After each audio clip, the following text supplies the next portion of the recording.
Hello అండి, అందరికీ నమస్కారం. శ్రీ మహాగణాధిపతయే నమః. ఈరోజు మనం ప్రతి నెల జరుపుకునేటువంటి సంకష్టహర చతుర్థిని గురించి తెలుసుకుందామా? ఈ సంకష్టహర చతుర్థి ఎప్పుడు వస్తుందంటే ప్రతి నెల కూడా కృష్ణపక్షంలో చవితి రోజున మనం ఈ సంకష్టహర చతుర్థిని జరుపుకుంటాం అన్నమాట. అంటే పౌర్ణమి వెళ్తుంది కదా, పౌర్ణమి పోయిన తర్వాత పాడ్యమి, విధియ, తదియ, చవితి అంటాం. అదే సంస్కృతంలో అయితే చతుర్థి అంటారు అనమాట. అందుకని ఈ వ్రతానికి సంకష్టహర చతుర్థి అని పేరు అనమాట. అయితే ఈ సంకష్టహర చతుర్థి వ్రతాన్ని ఎందుకు జరుపుకుంటాము అంటే, మన మానవులకు ఉండేటువంటి, ఎవరికైనా మానవులే కదండి, దేవతలు కూడా ఈ వ్రతాన్ని చేయడం జరిగిందనమాట. మనకు ఉండేటువంటి ఎవరికైనా దేవతలకు కానీ మానవులకు కానీ ఎవరికైనా వాళ్ళకు ఉండేటువంటి సంకటాలన్నింటినీ కూడా పోగొట్టుకోవాలి అంటే ఈ వ్రతాన్ని చెయ్యాలి అని చెప్పి గణేశ పురాణంలో చెప్పబడిందనమాట. ఈ సంకష్టహర చతుర్థి వ్రతాన్ని గురించి దేంట్లో చెప్పబడిందంటే గణేశ పురాణంలో చెప్పబడి ఉంది. మానవులు కానీ దేవతలైనా ఎవరైనా సరే వాళ్ళకి భరించలేనటువంటి సంకటాలు కలిగినప్పుడు, బాధలు కలిగినప్పుడు ఆ సంకటాలని తగ్గించుకోవడానికి లేదా సంకటాలను పోగొట్టుకోవడానికి విఘ్న వినాయకుడైనటువంటి ఆ గణపతిని ప్రార్థించేటువంటి పూజే ఈ సంకటహర చతుర్థి వ్రతం అనమాట. ఈ వ్రతం చేయడం వల్ల మన యొక్క సంకటాలన్నింటినీ కూడా హరించి వేయబడతాయన్నమాట. గణపతి హరించి వేస్తాడు కాబట్టి ఈ వ్రతానికి సంకటహర చతుర్థి వ్రతం అని చెప్పి పేరనమాట. దీని గురించినటువంటి విశేషాలన్నీ కూడా మనకి గణేశ పురాణంలో చెప్పబడిందనమాట. అయితే ఈ వ్రతాన్ని ఎప్పుడు ఆచరించాలి అంటే ప్రతి నెల కూడా కృష్ణపక్షంలో వచ్చేటువంటి చతుర్థి రోజున మనం ఈ వ్రతాన్ని ఆచరించాలి. అయితే ఈ చవితి తిథి అనేటువంటిది ప్రదోషకాల సమయానికి ఉండాలండి. చూడండి, ఆ రోజు ఉదయము తది సాయంత్రం 4-5 దాకున్నా కూడా తర్వాత చతుర్థి కనుక వస్తే మనం ఆ రోజునే ఈ వ్రతాన్ని ఆచరించాలన్నమాట. అంటే చంద్రోదయ వేళకి ప్రదోషకాల సమయానికి చతుర్థి తిథి అనేటువంటిది ఉండాలి. మనం దాన్ని గమనించుకోవాలన్నమాట. అర్థమైంది కదండి. ఈ చతుర్థి తిథి అనేది ప్రదోషకాల సమయానికి ఉండాలి. అయితే ఈ వ్రతాన్ని ఎలా చెయ్యాలి అంటే, ఈ వ్రతం చెయ్యాలి అనుకున్నప్పుడు మన అందరికీ తెలిసిందే, సూర్యోదయాత్పూర్వమే లేచి మన యొక్క కాలకృత్యాలన్నింటినీ తీర్చుకొని మన ఇల్లు వాకిలన్నీ శుభ్రంగా చేసుకొని మనం కూడా ఫస్ట్ తలస్నానం చేయాలన్నమాట. అయితే మనము ఈ వ్రతాన్ని ఎన్ని వారాలు ఆచరించాలనేది మన యొక్క శక్తి మీద ఆధారపడి ఉంటుంది. 3, 5, 9, 11 అనేటువంటిది. ఎక్కువ మంది 5 వారాలు, 9 వారాలు లేదా 11 వారాలు అలా చేయడం జరుగుతుంది అనమాట. ఇదంతా కూడా వాళ్ళ యొక్క శక్తిని బట్టి చేస్తూ ఉంటారు. ఏ పూజకైనా మనం ఎలా చేస్తామో అలాగే ప్రాతకాలంలో లేచి కాలకృత్యాలని తీర్చుకొని మన ఇల్లు వాకిళ్ళన్నీ కూడా శుభ్రం చేసుకొని తలస్నానం చేయాలన్నమాట. తలస్నానం చేసుకున్న తర్వాత దేవుడి దగ్గరికి వచ్చి మనం ఫస్ట్ దేవతా విగ్రహాలన్నీ కూడా ముందు రోజే శుభ్రం చేసుకుంటే పర్వాలేదు, లేదంటే దేవతా విగ్రహాలన్నీ శుభ్రం చేసుకొని ముందుగా మనం నేను ఈ వ్రతాన్ని చేస్తున్నాను అంటే మన కోరికలు ఉంటాయి కదా, మన తీవ్రమైన సంకటాలు ఉన్నప్పుడే కదా ఈ వ్రతం చేస్తాం. కాబట్టి వినాయకుడికి మొదటగా ముడుపు కట్టుకోవాలండి. అయితే ఈ ముడుపు ఎలా కట్టుకోవాలంటే, ఒక 1/2 మీటర్ అంటే ఒక చిన్న జాకెట్ ముక్కని, ఎర్రటి జాకెట్ ముక్కను తీసుకొని దాంట్లో కొంచెం పసుపు కుంకుమ వేసుకొని దాంట్లోనే మనం 3 పిడికెళ్ళు కానీ 5 పిడికెళ్ళు కానీ బియ్యం వేసుకోవాలండి. అర్థమైంది కదా. ఒక ఎర్రటి జాకెట్ ముక్కని, ఒక జాకెట్ ముక్క తీసుకొని దాన్ని నలుచదరంగా పెట్టుకొని దాంట్లో కొంచెం పసుపు కుంకుమ కొంచెం గంధము వేసి తర్వాత 3 గుప్పెళ్ళు కానీ 5 గుప్పెళ్ళు కానీ బియ్యం వేసి దాని మీద ఒక 3 తమలపాకులు పెట్టి దాంట్లో ఒక 2 ఒక్క పొలుకులు, ఒక 2 ఖర్జూరాలు పెట్టి దక్షిణ అది 5 రూపాయలు కానీ 11 రూపాయలు కానీ 21 రూపాయలు కానీ లేదా అది మీ శక్తి కొద్దండి దక్షిణ పెట్టి తర్వాత దాంట్లో 2 లవంగాలు కూడా వేసి 2 యాలక్కాయలు వేసి తర్వాత దాన్ని మన కోరిక చెప్పుకుంటూ మనసులో ఆ విఘ్నేశ్వరుని స్మరించుకుంటూ ఇవన్నీ వేసి ముడుపు కట్టి తర్వాత దాన్ని మూట కట్టుకొని తర్వాత దానికి మూట కట్టిన తర్వాత దానికి కొంచెం గంధం పెట్టి కుంకుమ పెట్టి అది ఆ వినాయకుడు ముందర పెట్టేసి మన కోరిక ఏదో చెప్పుకోవాలండి. చెప్పుకొని మనం రోజు నిత్యదీపం చేసుకుంటాం కదా ప్రాతకాలంలో కూడా. తర్వాత దానికి ధూపం దీపం అన్నీ వేసి ఏదో పండ్లో పొలాలు నైవేద్యం పెట్టాలన్నమాట. ఇది మన ప్రాతకాలంలో చేసుకోవాల్సినటువంటి విధానం అనమాట. ముడుపు కట్టుకొని మనం ప్రతి సంకటహర చతుర్థి వ్రతం చేసేటువంటి వాళ్ళు ఎవరైనా కూడా ఉపవాసం ఉండాలండి. సాయంత్రం దాకా కూడా ఉపవాసం ఉంటే మంచిదనమాట. దీనికి నియమాలండి మనం పెట్టుకునే దీన్ని బట్టి ఉంటాయండి నియమాలు. ఇంట్లో చేసుకోవాలి అనుకునేటువంటి వాళ్ళు ప్రాతకాలంలో ఈ విధంగా ముడుపు కట్టుకొని క్లుప్తంగా పూజ చేసుకొని ఆ రోజంతా ఉపవాసం ఉండి ఏదైనా పళ్ళు ఫలాలు అలాంటివి తీసుకోవచ్చండి, పాలు పండ్లు అలాంటివి తీసుకోవచ్చు. సాయంత్రం మళ్ళీ సూర్యాస్తం అయిన తర్వాత మళ్ళీ స్నానం చేసి మళ్ళా శుభ్రంగా ఒక పీట తీసుకొని ఆ పీట మీద పసుపుతోటి రాసి దాని మీద ఒక ముగ్గేసి దాని మీద కొంచెం ఒక బియ్యం పోసి ఆ బియ్యం మీద ఈ వినాయకుడిని పెట్టుకొని ఆ ముందర పసుపు గణపతితో చేయాలి. మనం ఏ పూజ చేసినా పసుపు గణపతిని కూడా పూజిస్తాం కదా, అదేవిధంగా పసుపు గణపతితో కూడా వినాయకుడిని చేసుకొని పూజ చేసి తర్వాత వినాయకుడి విగ్రహం ఉంటుంది కదండి ప్రతి ఒక్కళ్ళ ఇళ్లల్లో, అది మట్టితో కానీ లేదా వెండితో కానీ రాగితో కానీ లేదా బంగారంతో కానీ లేదా కంచు విగ్రహం కానీ ఏదైనా సరే, లేదా ఇంకా శ్వేతార్క గణపతి తెల్ల జిల్లేడు చెట్టు ఉంటుంది చూడండి, దాంతో చేస్తారు. ఆ గణపతి ఇంకా చాలా శ్రేష్టం అనమాట. ఏదైనా సరే గణపతి విగ్రహాన్ని మన ఇంట్లో ఉన్నదాన్ని పెట్టుకోవాలి, ఆవాహనం చేసి పూజ చేసుకోవాలి. వీలైతే ఆ గణపతికి మనము పంచామృతాలతో కనుక అభిషేకం చేసినట్లయితే ఇంకా విశేషమైనటువంటి పుణ్యం లభిస్తుందన్నమాట. చేసి మెయిన్గా ఈ పూజలో కావాల్సింది ఆడంబరం కాదండి, ఏవేవో తెచ్చేయాలి అవన్నీ తెచ్చి పూజించాలని ఫస్ట్ అలా పెట్టుకోవద్దండి మీరు. ఎందుకంటే అది పెట్టుకుంటే భయం ఏర్పడిపోతున్నామో, మేమేం చేయగలమో చేయలేమో, ఇవన్నీ కావాలి అవన్నీ కావాలి. భగవంతుడు అలా ఏం కోరడండి. అలా అని మనకి చక్కగా డబ్బులుండి అన్నీ వస్తుంటే చక్కగా చేసుకోవచ్చు, కానీ మనం అవి చేయలేకపోయామని టెన్షన్ పడుతూ దానికోసం విచారించాల్సినటువంటి అవసరం లే. గణపతి గరిక ప్రియుడు, గరిక మన చుట్టుపక్కల ఎక్కడైనా దొరుకుతుంది, దానికే మనం ఏం లక్షలు వెచ్చించాల్సినటువంటి అవసరం లేదు. చక్కగా గరికతో పూజించినా సరే ఆయన సంతృప్తి పడతాడండి. అయితే ఆ గరికతో మీరు పూజ చేసేటప్పుడు రెండు పూసల్ని పట్టుకోవాలండి, ఒక్కొక్క పూస వేయకూడదు అనమాట. ఎప్పుడైనా సరే పూజ చేసేటప్పుడు గుర్తుపెట్టుకోండి, రెండు గరిక పూసల్ని పట్టుకొని పూజ చేయాలన్నమాట. ఈ విధంగా గరికతోటి లేదా మనకు అందుబాటులో మన ఇంట్లో చెట్లో ఉన్న పూలతోటి కానీ దేనితోటైనా సరే గణపతి అష్టోత్తరాన్ని లేదా గరికతోటి ఉంటాయి కదా, గరికతోటి దుర్వాయుగ్మ పూజ కనుక చేస్తే ఏకవింశతి నామాలు చెప్పుకుంటూ ఈ దుర్వాయుగ్మంతో గరికతోటి కనుక పూజ చేసినా సరే విశేషమైనటువంటి పుణ్యం లభిస్తుంది అనమాట. ఈ విధంగా గణపతికి షోడశోపచార పూజ తెలుసు కదా అందరికీ. ముందర మనము దేవుణ్ణి ఆవాహనం చేయడము, తర్వాత ఆయనకు ఆసనం సమర్పించడం, పాద్యం అర్ఘ్యం ఆచమనీయం, తర్వాత అభిషేకం, ఈ విధంగా అనమాట ఉన్నాయి కదా షోడశోపచార పూజ. ధూపం దీపం నైవేద్యం కర్పూర హారతి ఇవన్నీ ఉన్నాయి కదా. ఈ విధంగా షోడశోపచార పూజ అనేది గణపతికి అది ఎప్పుడు చేయాలంటే ప్రదోషకాల సమయంలో, మళ్ళీ ప్రదోషకాల సమయం తర్వాత పూజ చేయాలి. ఉదయం ముడుపు కట్టాం కదా మనం, బియ్యము ఇవన్నీ చెప్పాను కదా, ఆ ముడుపుని ఊడదీసి ఆ బియ్యంతో మనం గణపతికి పరమాన్నం అంటే బెల్లంతో చేసిన ఆవు పాలు తెచ్చుకొని బెల్లం వేసి పరమాన్నం చేసి కొన్ని బియ్యం ఉంటాయి కదా వాటితోటి మనము కొంచెం పెసరపప్పు వేసుకొని ఈ బియ్యాన్ని మెత్తగా రవ్వగా చేసుకొని ఉండ్రాళ్ళు చేసి, ఎందుకంటే గణపతి మోదక ప్రియుడు, మోదకాలంటే ఆయనకి చాలా ఇష్టం కాబట్టి ఆ ఉండ్రాళ్ళు చేసి కొంచెం బెల్లంతో పరమాన్నం చేసి లేదా వడపప్పు పానకము కొబ్బరికాయ కదళీ పొలాలు అంటే అరటి పండ్లు ఇవి నైవేద్యంగా ఆయన కనుక సమర్పిస్తే చాలా సంతృప్తి పొందుతాడనమాట.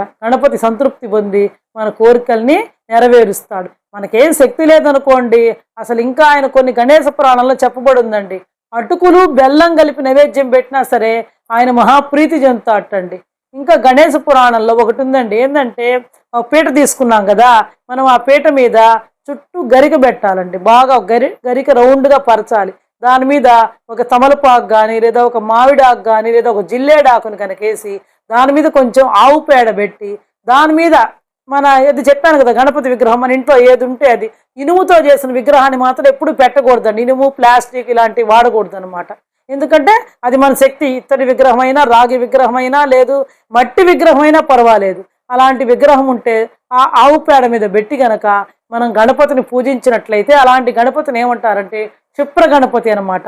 మనం అనుకున్నటువంటి కోరికలు ఖచ్చితంగా అతి శీఘ్రంగా నెరవేరుతాయండి. మనకు ఉండేటువంటి భయంకరమైనటువంటి సంకటాలన్నింటినీ కూడా ఆయన పోంగొడతాడు.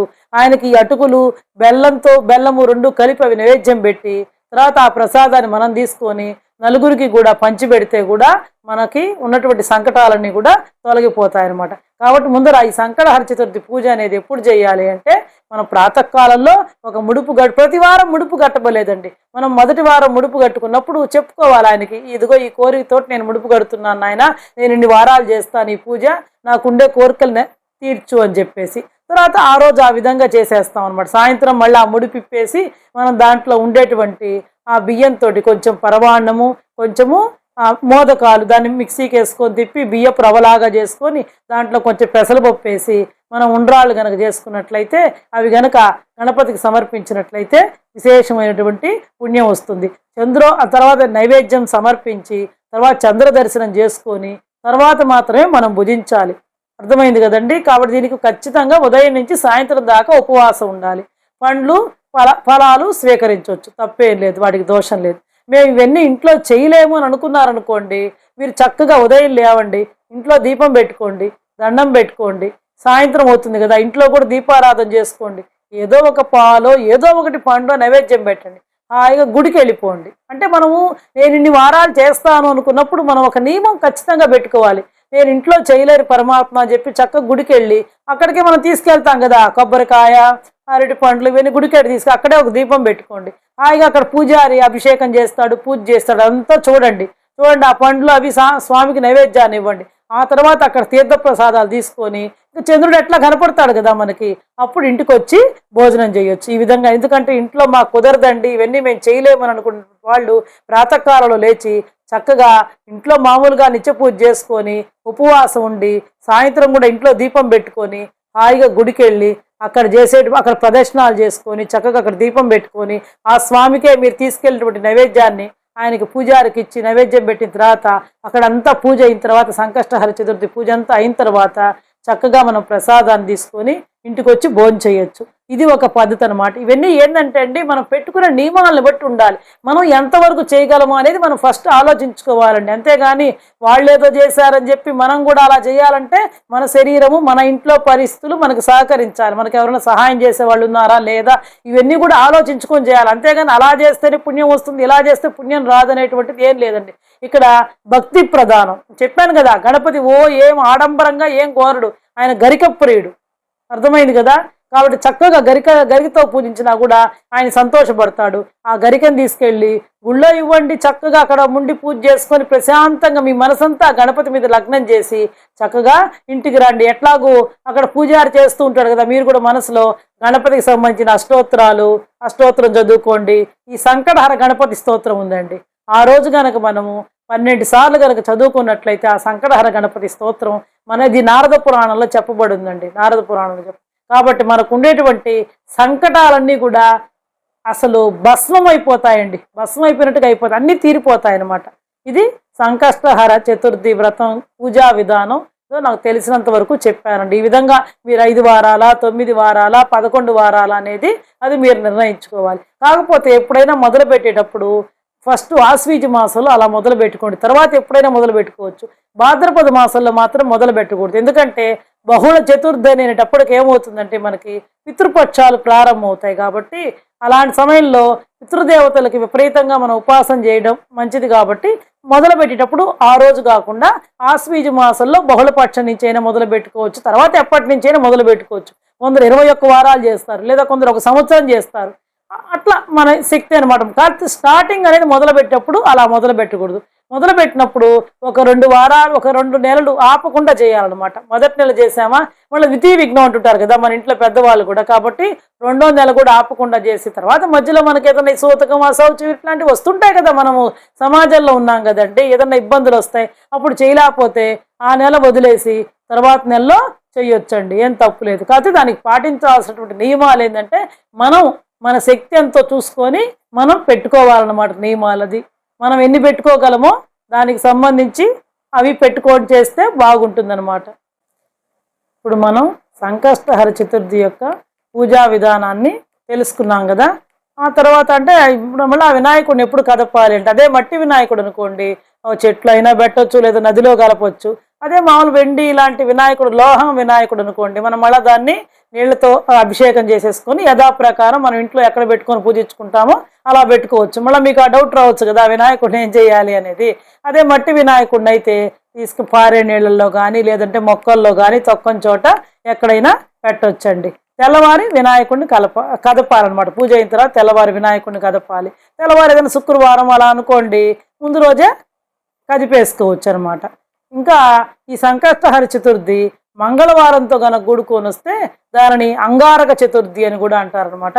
అది ఇంకా విశేషమైనటువంటి పుణ్యాన్ని లభింపజేస్తుంది అనమాట మనకి. కాబట్టి మనం మొదలుపెట్టే రోజు మొదటి రోజుగా ఎప్పుడైనా మనం సంకటహర వ్రతం చేయాలి అనుకున్నప్పుడు మంగళవారం, చతుర్థి, ప్రదోష సమయంలో కనుక ఉంటే మనకి ఆ రోజు కనుక మనం మొదలు పెడితే మంగళవారం కనుకైతే ఇంకా విశేషమైనటువంటి పుణ్యమైనటువంటిది మనకి సంప్రాప్తం అవుతుందండి. ఇప్పుడు ఈ సంకష్టహర చతుర్థికి సంబంధించి ఒక చిన్న కథను చెప్పుకుందామండి. పూర్వం ఒకానొకప్పుడు స్వర్గలోకాధిపతి, ఎవరండి స్వర్గలోకాధిపతి? తెలుసు కదా మీకు అందరికీ, ఇంద్రుడు అనమాట. ఆ ఇంద్రుడు ఏమంటే వినాయకుడి యొక్క గొప్ప భక్తుడైనటువంటి భృషుండి అనేటువంటి ఋషిని సందర్శించి తిరిగి స్వర్గానికి వెళ్తున్నాడు అనమాట. అంటే ఒకానొకప్పుడు స్వర్గలోకాధిపతి అయినటువంటి ఇంద్రుడు గొప్ప వినాయక భక్తుడి ఋషి అనమాట. ఎవరు అంటే ఆయన పేరు భృషుండి అనమాట. ఆయనటువంటి ఆ యొక్క ఋషిని సందర్శించి మళ్ళీ తిరిగి ఆయన తన యొక్క స్వర్గానికి వెళ్ళిపోతూ ఉన్నాడు అనమాట. అలా వెళ్ళిపోతూ ఉంటే దారిలో మార్గ మధ్యలో ఒక ప్రదేశానికి రాగానే ఆ విమానం ముందు కదలలేదుటండి. అంటే ఇంద్రుడు కూర్చోటువంటి ప్రయాణం చేసినటువంటి విమానము ముందు కదలలేదుట. ఏంది అసలుకి ఆయనకు అర్థం కాలేదుట. ఎంత ప్రయత్నం చేసినా అది ముందు కదలకపోయేటప్పటికి అప్పుడు ఆ రాజ్యాన్ని పరిపాలిస్తున్నటువంటి సూరసేనుడు అనేటువంటి రాజు, అసలు ఆ ఇంద్రుడు ప్రయాణం చేస్తున్నాడంటే ఆ విమానము ఆ పరిసరాలన్నీ కూడా ఎంత కాంతితో ఉంటాయి. ఆయన స్వర్గలోకాధిపతి కదా, ఏంటి అసలు ఇంత కాంతిగా ఉంది ఉన్నట్టుండని చెప్పి ఆ రాజ్యాన్ని పరిపాలించేటువంటి ఆ సూరసేన మహారాజు గబగబా బయటికి వచ్చి ఈ అద్భుతాన్నంతా కూడా ఆశ్చర్యంతో తిలకించంటే ఇంత వెలుగు వచ్చింది, ఇంత కాంతి ఉంది అని చెప్పి బయటకు వచ్చిన తర్వాత ఇంద్రుడిని చూసి ఆనందంతో ఆ సూరసేన మహారాజు ఇంద్రుడికి నమస్కరించాట. ఎందుకంటే ఆయన స్వర్గలోకాధిపతి కదా, కాబట్టి నమస్కరించాట. అప్పుడు మహారాజు అడిగాట, ఇంద్ర విమానం ఇక్కడ ఆగడానికి గల కారణం ఏంది అని చెప్పి అడిగాట సూరసేన మహారాజు. ఎవరిని అంటే ఇంద్రుడిని అడిగాట. అప్పుడు ఇంద్రుడు ఏం చెప్పాడంటే, మీ యొక్క రాజ్యంలో పాపాలు ఎవరైతే అధికంగా చేస్తుంటాడో ఆ వ్యక్తి యొక్క దృష్టి ఈ విమానం మీద పడింది, అందుకని ఈ విమానం కదలకుండా ఇక్కడే ఆగిపోయింది అని చెప్పాడు ఇంద్రుడు. అయ్యా మీ యొక్క విమానం ఇక్కడ ఎందుకు ఆగింది అని చెప్పి సూరసేన మహారాజు అడగంగానే, ఎవరో మీ రాజ్యంలో అమితమైనటువంటి పాపాలు చేసినటువంటి వ్యక్తి యొక్క దృష్టి పడింది, అంటే నరదృష్టి పడింది. మన వాళ్ళు కూడా అంటుంటారు కదా, నరదృష్టికి రాళ్ళు కూడా బొగులుతూ ఉంటాయని చెప్పి మన ఇంట్లో పెద్దవాళ్ళు చెప్తుంటారు కదా. కాబట్టి ఆ నరదృష్టి పడ్డం వల్ల నా యొక్క విమానము మార్గ మధ్యంలో అర్ధాంతరంగా ఆగింది అని చెప్పాట. అయితే ఇప్పుడు ఈ ఆగినటువంటి విమానం ఎలా బయలుదేరుతుంది అని చెప్పి, ఈ ఆగినటువంటి విమానము ఎలా బయలుదేరుతుంది అని చెప్పి ఈ సూరసేన మహారాజు అడిగాట అనమాట. అప్పుడు దానికి ఏం చెప్పాడంటే, ఈ ఆగిపోయినటువంటి విమానం బయలుదేరాలి అంటే ఈరోజు పంచమి, ఈరోజు నిన్న సంకష్టహర చతుర్థి కాబట్టి ఎవరైతే నిన్న రోజున ఉపవాసం ఉండి వాళ్ళు పుణ్యఫలాన్ని గనకిస్తే ఈ విమానం బయలుదేరుతుంది అని చెప్పాడు ఇంద్రుడు. అంటే ఎవరైతే నిన్నటి రోజున ఉదయం అంతా ఈ సంకష్టహర చతుర్థి వ్రతం అంటే ఉదయం అంతా ఉపవాసం ఉండాలి కదా, కాబట్టి ఉదయం అంతా ఎవరైతే ఉపవాసం ఉండి వ్రతాన్ని చేస్తుంటారో, లేదా కనీసం తెలియకుండా వాళ్ళకి ఈ సంకష్టహర చతుర్థి అని తెలియకపోయినా సరే వాళ్ళు ఉపవాసం చేసి చంద్రోదయం అయిన తర్వాత ఆహారాన్ని గనక స్వీకరించినట్లయితే అలాంటి వాళ్ళ యొక్క పుణ్యఫలాన్ని గనక దారబోస్తే ఈ విమానం ముందుకు కదులుతుంది అని చెప్పాట. అప్పుడు రాజు ఏం చేశాడంటే సైనికులు పంపించి ఎవరు నిన్నంతా చవితి ఉపవాసం చేస్తున్నారో వాళ్ళని తీసుకోరాండి అని చెప్పాట. వాళ్ళు పాప మా సైనికులు, రాజు చెప్పాడు కదా, ఇంకా అసలు రాజు చెప్తే కొదవే ఉందన్నట్టు పాప రాజ్యమంతా తిరిగాట. కానీ ఎక్కడ తిరిగిన దురదృష్టవశాత్తు ఆ సంకష్టహర చతుర్థి రోజు ఉపవాసం ఉన్నటువంటి వాళ్ళు ఎవ్వరూ కూడా దొరకలేదుట వాళ్ళకి పాపము. అదే సమయంలో వాళ్ళకి గణేశ దూత ఒక ఆయన కనిపించాట. ఆయన ఎవరు అంటే గణేశ లోక నుంచి వచ్చినటువంటి గణేశ దూత అనమాట.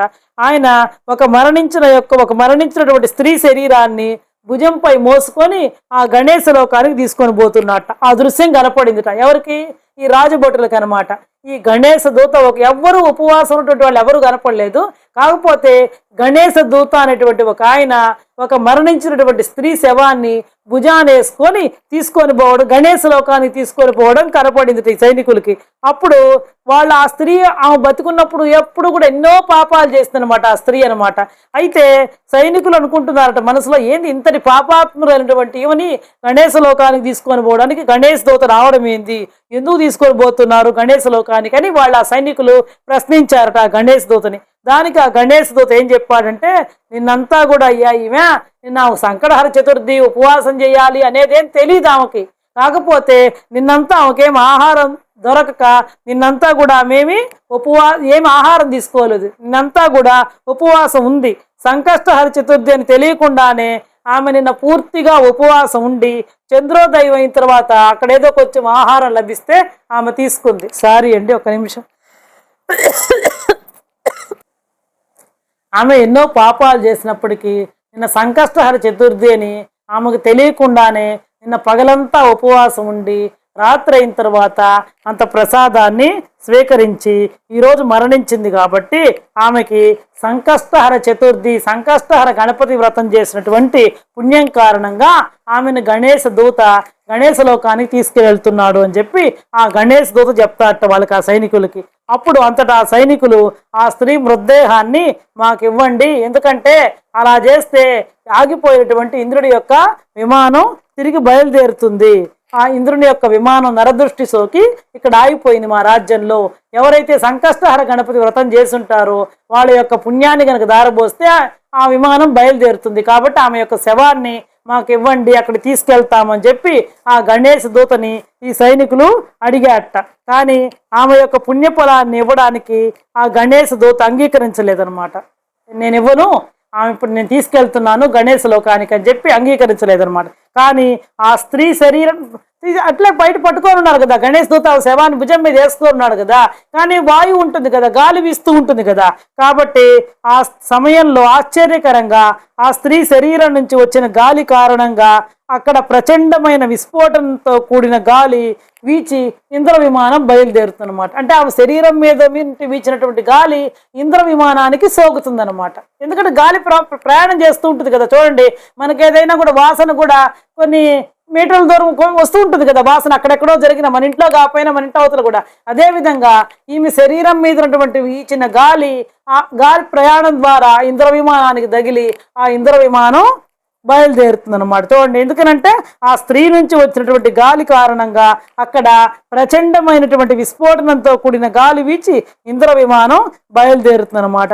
కాబట్టి అది చూసి అందరూ కూడా అబ్బా సంకష్టహర చతుర్థి వ్రతము ఇంత గొప్పదా, ఎంత మహిమైనటువంటిది అని చెప్పి కాబట్టి అందరూ కూడా భక్తితోటి నమస్కరిస్తారనమాట ఆమెకి. ఆమె చూడు తెలియకపోయినా అది సంకష్టహర చతుర్థిని ఆమె పూజలు చేయలే, ఏం చేయలే. సంకష్టహర చతుర్థిని కూడా ఆమెకు తెలియదు.